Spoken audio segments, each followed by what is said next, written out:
Brandon and the Todd Family YouTube video, wherever you are, whatever you may be doing.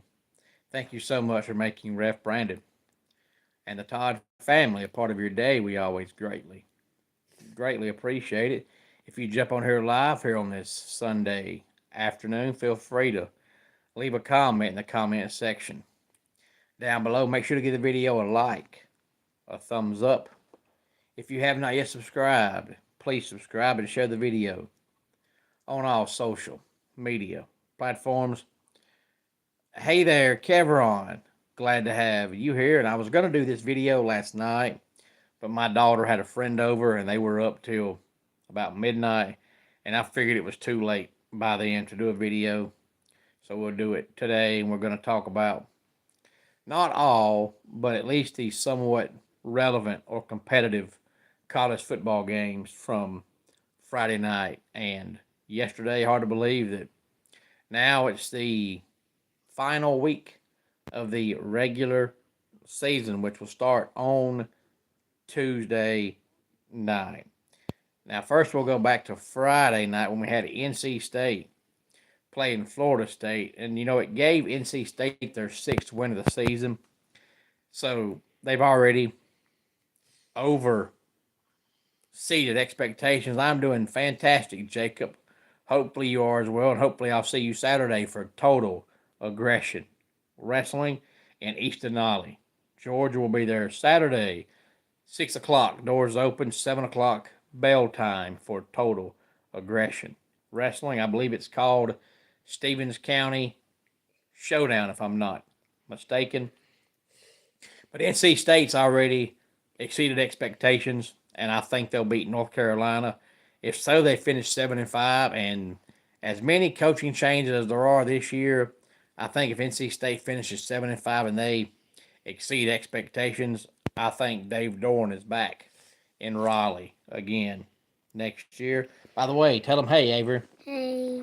Tell them hey, Maddox. Hey. There we go.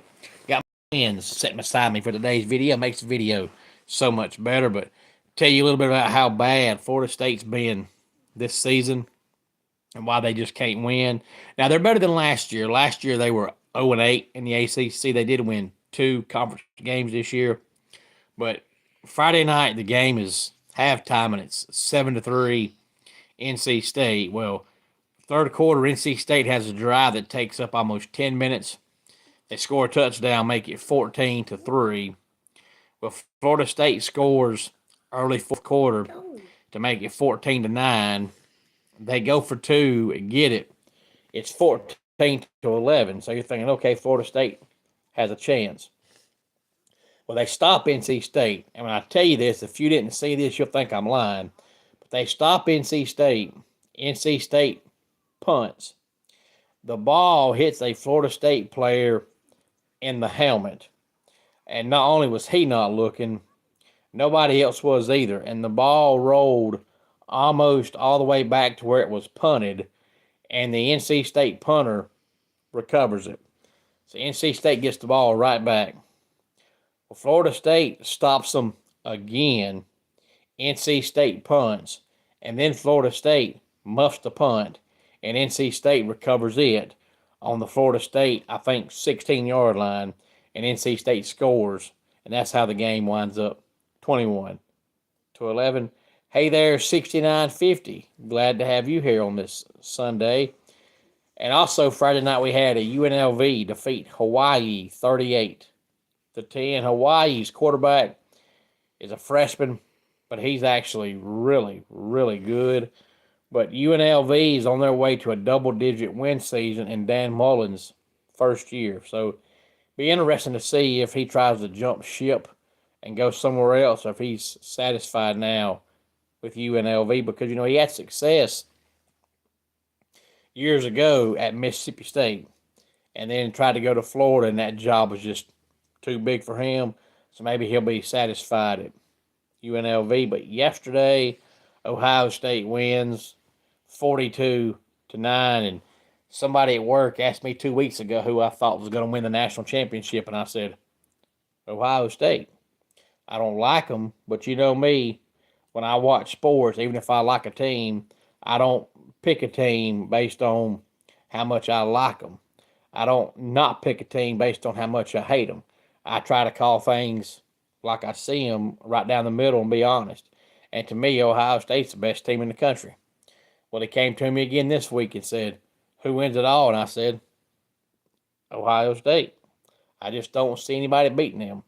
I don't want them to repeat, but I think they will. Oklahoma defeats Missouri 17-6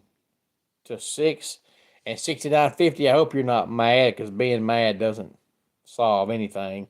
Miami defeats Virginia Tech 34-17. Now, there are some ways that Miami can still win the ACC, but it would take me about 7 hours, 15 days, and 3 months to explain to you all the scenarios. But if they can crack the top 10, they may still make the playoffs as a wild card team. But to win the ACC, there has to be a lot of things happen, but it's possible.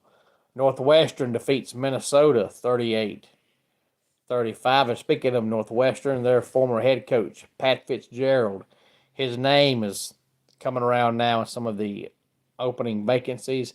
So we'll see whether or not he takes any of those jobs. SMU defeats Louisville 38-6. Wake Forest defeats Delaware 52-14, and Wake Forest might have a double-digit win season with a first-year head coach after they were just so awful the last couple of years. Iowa State defeats Kansas 38-14. Iowa State, they're going to finish 8-4, which for Iowa State, that's a normal season. So they're right where they are most years. Hey there, I'm not going to try to say your name, but thank you for joining in the conversation. Really appreciate it. Tulsa defeats Army 26-25. James Madison, who's one of the teams that a lot of folks think have the chance to make the playoff spot for the group of 5 teams, they defeat Washington State 24-20. Arizona defeats Baylor 41-10. Nevada beats Wyoming 13-7. Appalachian State over Marshall 26-24. Louisiana Tech over Liberty 34-28. And a game that shocked me, not the winning team, but the way it was played.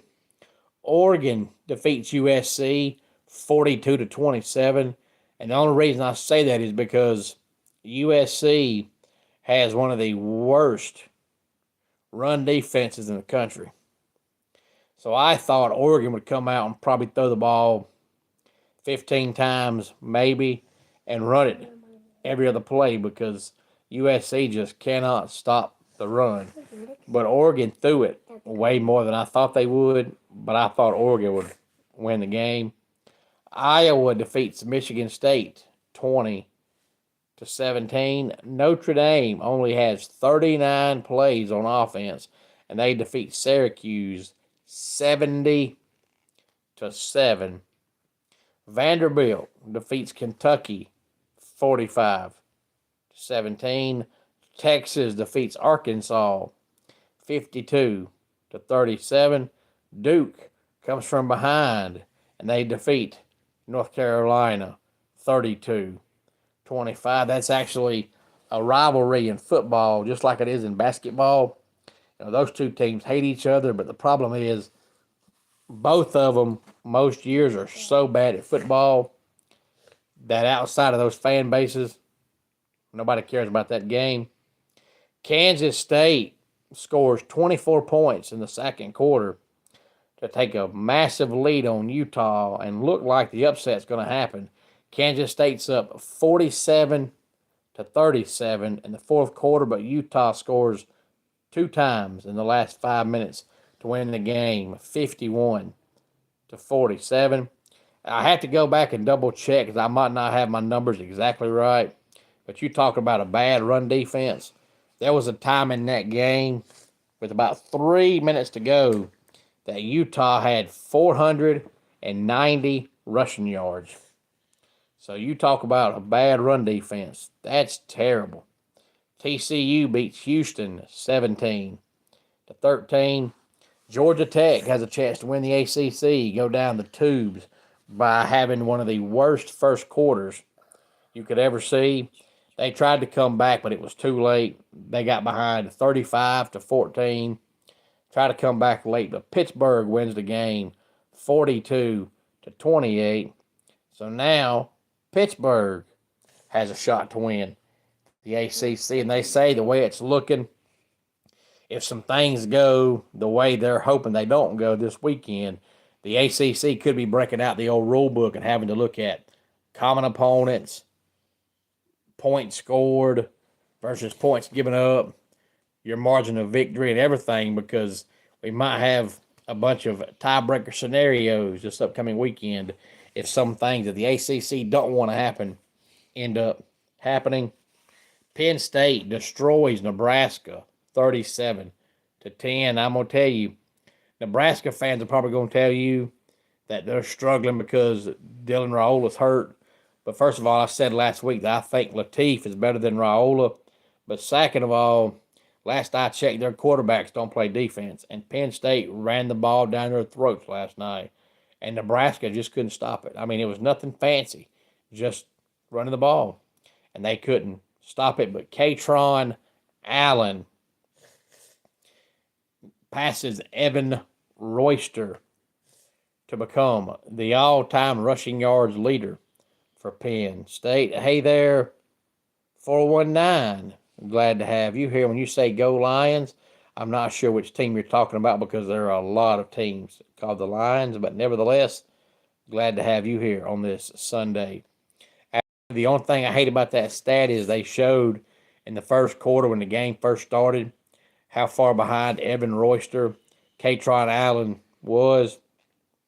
But the guy in third place is Saquon Barkley. And I didn't like the stat because, yeah, Evan Royster's good. Yeah, Katron Allen's good. But Evan Royster played 4 years, and Katron Allen's in his fourth year. Saquon Barkley only played 3 years. So even though I know Saquon is still third on the all-time rushing yards list, he should be third, because if he had more rushing yards in 3 years than Evan Royster had in 4 years, then what Royster did all of a sudden don't look near as impressive. Saquon Barkley is the best running back to ever come out of Penn State, but Evan Royster was really good, and Katron Allen's really good as well, and Detroit is playing right now. You're right, 419. So thank you for checking in on the channel, even while your team is playing. And Tennessee defeats Florida 31-11. Now, a lot of people thought this game would be close because that's one of those games that, for whatever reason, anytime that game is played in Gainesville, Tennessee just falls apart and finds a way to lose every time. But this Florida team is different. This Florida team might be worse than the Ron Zook years, worse than the Jim McElwain years, and worse than the Will Muschamp years. This Florida team is terrible. So I didn't think it'd be close, only for that reason. But then when you look at history, Tennessee does have a history of just laying an egg every time they go to Gainesville. But this Florida team is bad.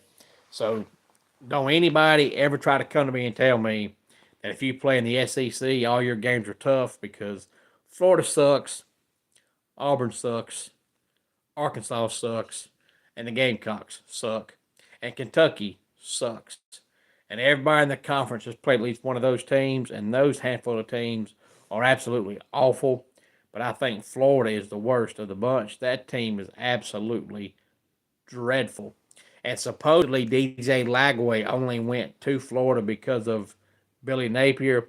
If that's the case, then after the season, DJ Lagway will transfer, which he's been so bad it might not hurt Florida, but they better have a backup plan in place in case he does, because right now they don't have one.